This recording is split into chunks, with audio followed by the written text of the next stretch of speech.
The 2024 Player's Handbook is already here, and it's called Tales of the Valiant. But don't take my word for it, let me show you. And I'll start with just something basic so it's crystal clear. So the spell list in the Player's Handbook has remained unchanged in basically 4 decades. Since Advanced Dungeons & Dragons, the Player's Handbook spell list has looked basically exactly the same. I know that because I'm old and I played, and I actually played during the Advanced Dungeons & Dragons era. And you look at that and you say, okay, well, there's nothing wrong with this. It's a spell list and what have you.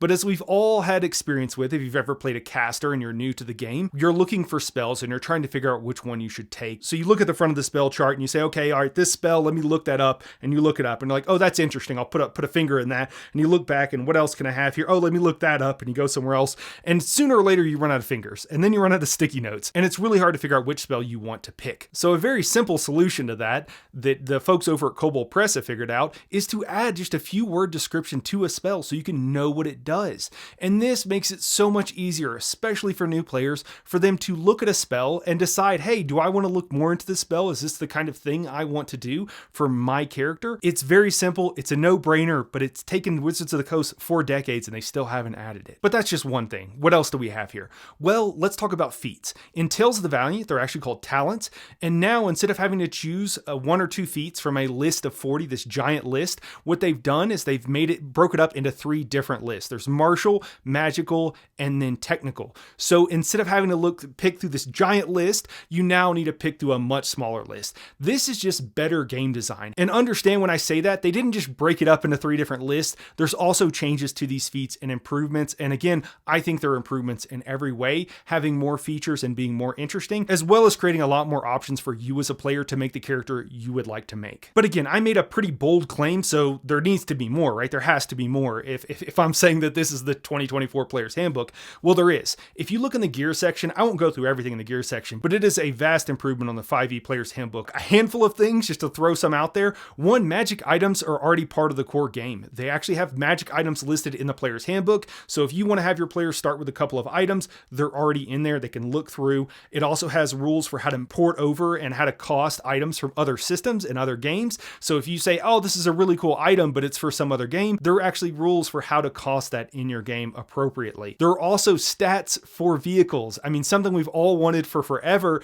is stats on vehicles included in the Player's Handbook, and Kobold Press does it here. Again, not mind-blowing, game-changing or whatever, but like, why hasn't it already been in the Player's Handbook? And the reason for that, just to make this very clear, is because Dungeons & Dragons hasn't changed much in 40 years because it hasn't had to. There has not been other competition in the market. Competition breeds innovation, and it also reduces costs. So it's all around, it leads to a better and cheaper product for you and I, the consumer. So even if you're like hate watching this video right now, even if you've got WotC tattooed on your shoulder, you should still want people to support these other games because it'll help make the game that you love and the company that you want to love and support better, make them make better products and cheaper products. And hopefully you at least want what is in your own best interest, and you would like to see that. So even if you're a diehard D&D fan and you're never going to leave WotC and Hasbro, you should still consider this a good thing for you moving forward. But these are kind of basic things. These aren't core game features. So let's talk about some actual change and improvements to the core game feature. And as I talk about these, please understand that while these are adding complexity, the way that Kobold Press has made Tales of the Valiant, it is actually simpler and easier to understand while also adding more layers of complexity in the way that they are combined. So what I mean by that is there's a handful of simple things, simplifying the talents now being 3 different trees instead of 1 giant one, but now those are more interesting, and the way you can combine it with other features that are core features that have been added to the game make for a more complex gameplay. It's not confusing. The complexity comes from the combination of them and being able to make the character that you really want to make, which for me is hugely important and one of the major detractors from D&D 5e for me. But what else is there in the gear section here? What are some of the new mechanics? Well, for the new mechanics, we have weapon options. Weapon options are part of your core stat block of a given weapon, and they allow a different way to use that weapon in lieu of simply doing damage. So for example, if you have a shield, shield. You can do a shield bash. And what that does is it causes your opponent, it doesn't do damage, but it causes your opponent's next attack roll to have disadvantage. So this could be huge if you're a frontline melee fighter and you want to try to help protect your allies, or maybe you're just trying to stay alive yourself. You could use bash to impose disadvantage on your opponent. There is also disarm, hamstring, which reduces an opponent's movement speed by 10 feet. There is pinning shot, which does exactly what you would think. You can pin someone to a wall, pin something to a particular surface. There is pull for some of the reach weapons, so you can actually pull an enemy towards you, perhaps into a pit or something else. Ricochet does just what you think, and it's the only one of these abilities that actually still does damage because you're just avoiding cover. You're foregoing cover by ricocheting the shot off. And then trip, which knocks opponent prone. So there's a lot of really cool features here that are just part of their base weapons.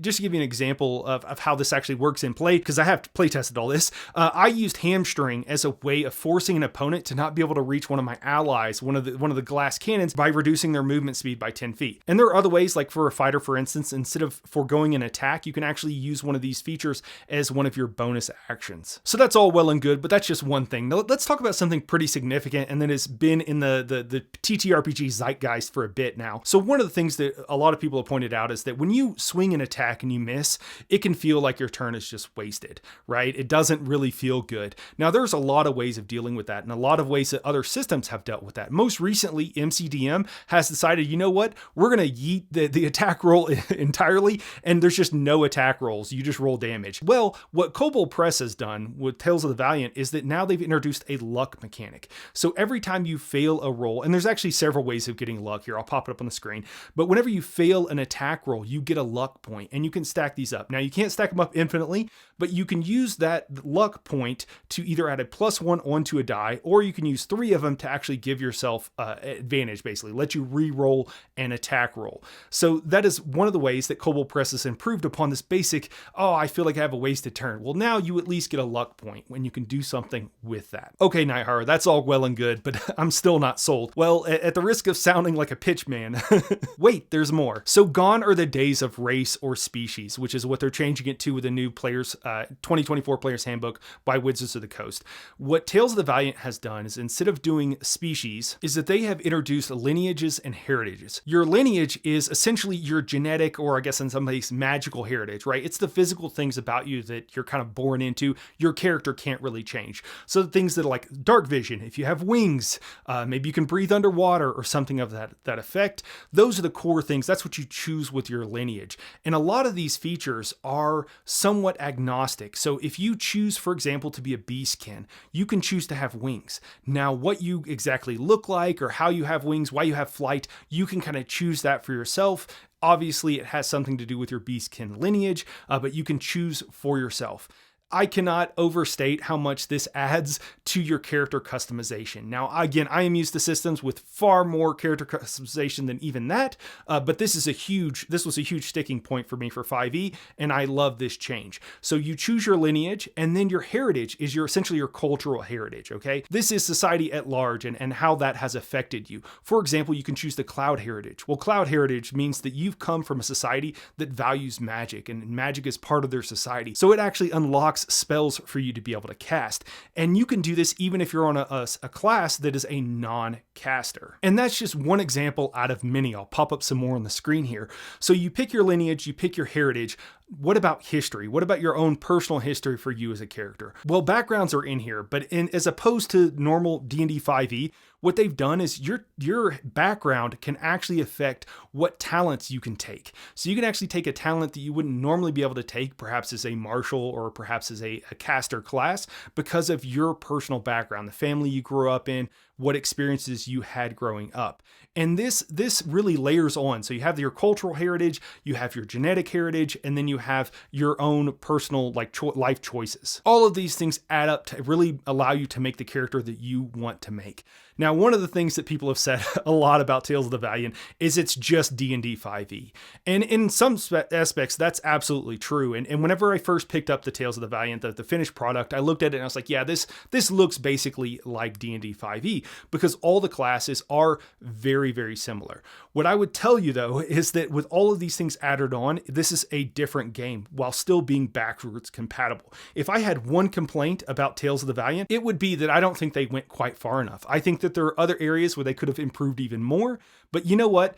Tales of the Valiant took a year to develop. WotC's had 4 decades, so I think I can give them a break and see what else they can come up with, because the Kobolds over at Kobold Press, they're gamers. And I know this firsthand because I got a chance to interview Little Red Dot. She got into gaming from classical acting and LARPing, okay? Every classical actor gets trained on sword, shield, rapier, dagger, right? So I was learning sword fighting in essence. Okay, as a nerd does. As a nerd does. Yeah. So this is someone that can beat me in a sword fight, okay? That's their marketing person. Just imagine how much nerdier the people having to argue over the rules and what is the best rule to add to the game. You get the idea that these kobolds are huge nerds, and they're in it for the passion and the love of the TTRPG space, not just to make money for their corporate overlords. But again, let's talk more about the individual classes. So I don't want to walk through each one of these. The main changes that have happened with the classes is some standardization. So now you're picking your subclass at the same level for every class. There are no more dead levels, okay? There's no more needing to start at level 3. You start off as a much stronger and more powerful character, and again, you have more options, more choices for your character. For example, the Barbarian.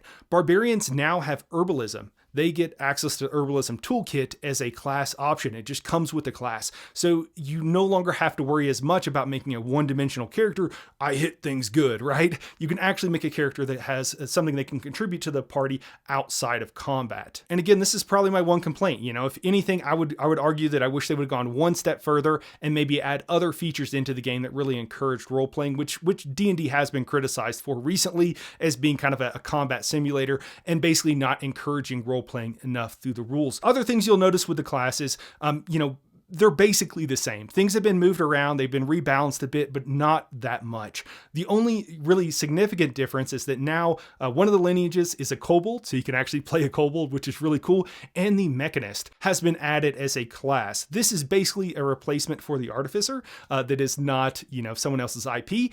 In most ways, I think you'll find it very much similar to the artificer in basically every way. My only complaint about this is that, mechanist is really cool. People really loved artificers. And, they've changed, rebalanced a little bit. But, for me, when I think of a mechanist, I think of someone who is a tinker gnome who is not necessarily using that much magic.